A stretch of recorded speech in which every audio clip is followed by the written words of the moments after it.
Les guerres ont bien sûr décapité des civilisations, mais aussi, et davantage peut-être, des générations devenues aveugles à ce qui les avait engendrées. La plupart du temps, ce sont des générations perdues dont plus personne ne parle. Elles seraient comme des trous noirs dans le ciel de la connaissance. Peut-être sommes-nous dans l'un de ces moments perdus. Peut-être annonce-t-il l'époque suivante qui sera une époque de lumière. Il faut l'espérer. Madeleine Gagnon. Bonjour, bienvenue dans ma bibliothèque. Nous sommes à Montréal le 11 mai 2013 et mon nom est Bruno Lalonde. Alors aujourd'hui, je vous offre cette petite lecture. Je partage avec vous cette petite lecture que j'ai faite impromptue, non prévue au programme et qui est venue bousculer l'encombrement actuel de mes lectures. Lecture que j'ai faite il y a 2 jours à ma librairie.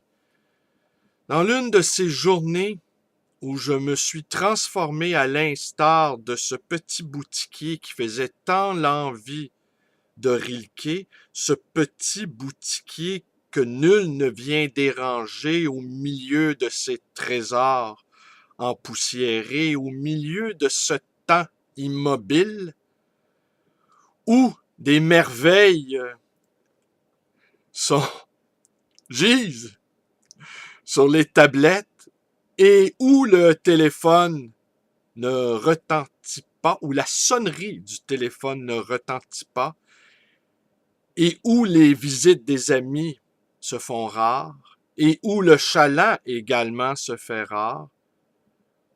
Journée où je me suis installé confortablement, le dos collé contre ma vitrine, laissant enfin les rayons du soleil baigner mon visage et éclairer d'une lumière incandescente les pages de ce livre tant aimé, celui de Madeleine Gagnon.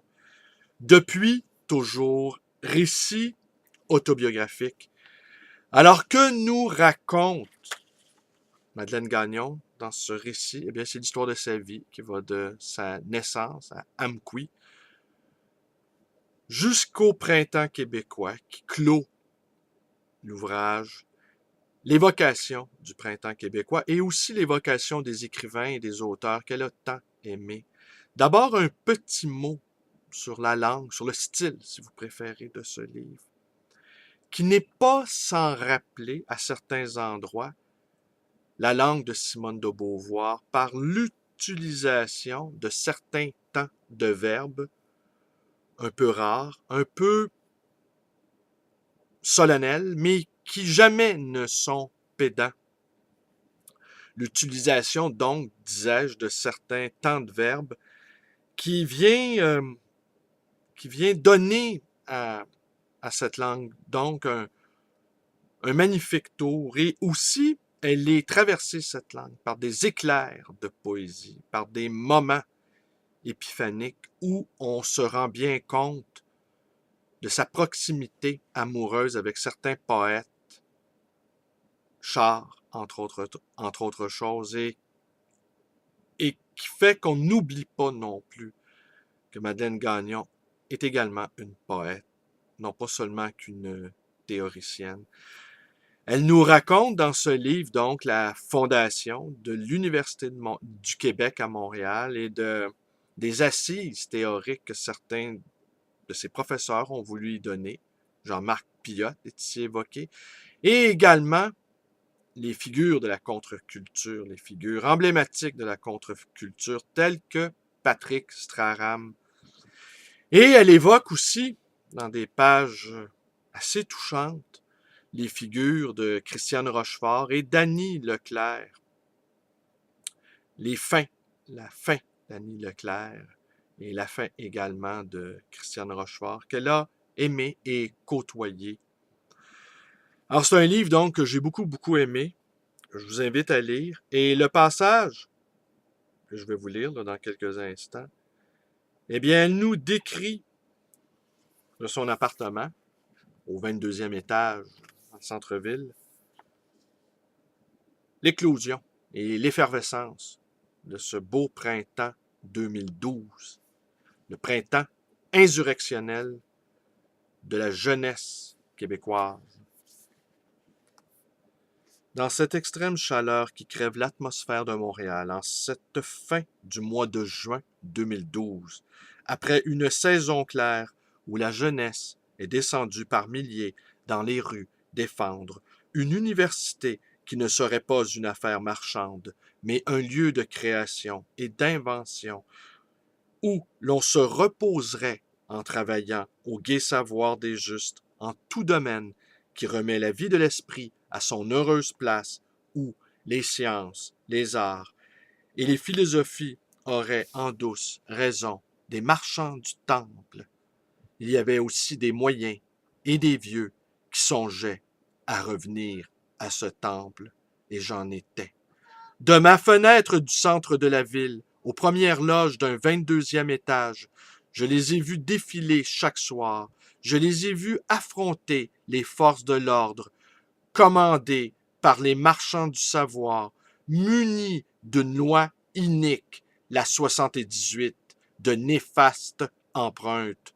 J'étais avec eux, mais de ma fenêtre, quand les bataillons armés et les troupes à pied, à moto, à cheval ou en auto, et quand les escadrons de la blessure les ont menottés, embarqués après les avoir jetés au sol, face contre terre, bras tordus et jambes écrasées. J'ai été à la fois catastrophé par ce pouvoir de la coercition qui revenait avec ses œuvres et ses pompes maléfiques et heureuse d'avoir contribué à ma façon à la mise au monde de cette jeunesse enfin révoltée. Je me disais, j'aurais vécu ça. J'aurais eu le temps d'assister à ce réveil.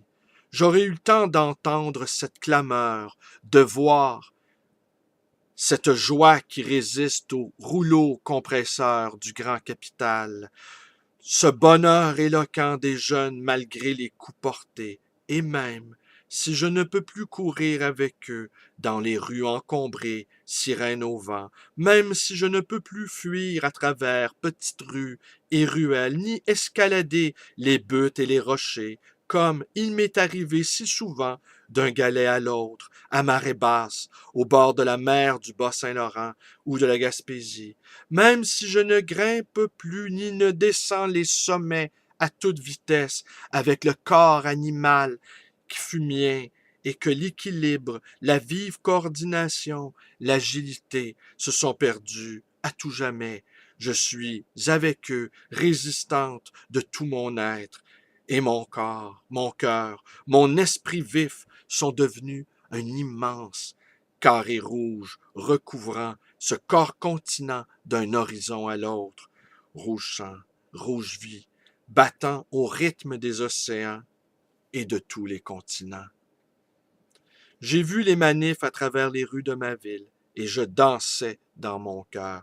Pas de cette danse frénétique disco de ceux qui n'ont rien à penser et à dire, non, de cette danse qui pense, telle celle de Nietzsche au bout de la pensée, aux limites du logos, quand le poème se met en place, remplit la scène, remplit l'espace côté cour, côté jardin. J'ai vu marcher des filles et des garçons, car avec cette jeunesse en transe, la révolution n'était plus seulement l'affaire des gros porte-voix mâles, stentors, qui gueulaient, vociféraient et juraient tout seuls au-dessus des foules ébahies. Non, il y avait autant de filles que de garçons, et la voix de ces derniers n'était ni criarde ni imprécatoire, elle était douce même, de la douceur des vrais forts. Ce que nous demandions dans notre jeunesse féministe n'était donc pas vain, avait porté ses fruits à travers une génération qui avait semblé longtemps dormir, mais elle ne sommeillait pas, elle préparait ses enfants. Quand j'ai vu par la fenêtre de la télévision que les manifestants d'Égypte, religieux jusqu'au bout du fusil ou du sabre, violaient par milliers les femmes qui se joignaient à eux, et que ces crimes de guerre, crimes contre l'humanité, n'étaient encore condamnés par personne, par aucune instance juridique internationale, je me suis dit que le féminisme, loin d'être mort ici, devait tourner son regard et sa conscience vers tous ces lieux de la planète où les femmes sont tenues, ligotées et violées par des geôliers pervers. Et me suis dit en m'endormant hier que les femmes là-bas devront travailler longtemps à se libérer de leur fer, comme il avait fallu bien des lunes aux esclaves pour s'en souvenir, pour s'en sortir. Souvenons-nous. Mais voilà, une, une échappée conclusion de ce texte bien triste, mais comment ne pouvons-nous pas être féministes? On entend souvent parler des dérives du féminisme. Je dirais rien de plus aujourd'hui. Alors voilà, c'est un livre magnifique. Je vous invite à le lire. Je vous le remonte à l'écran.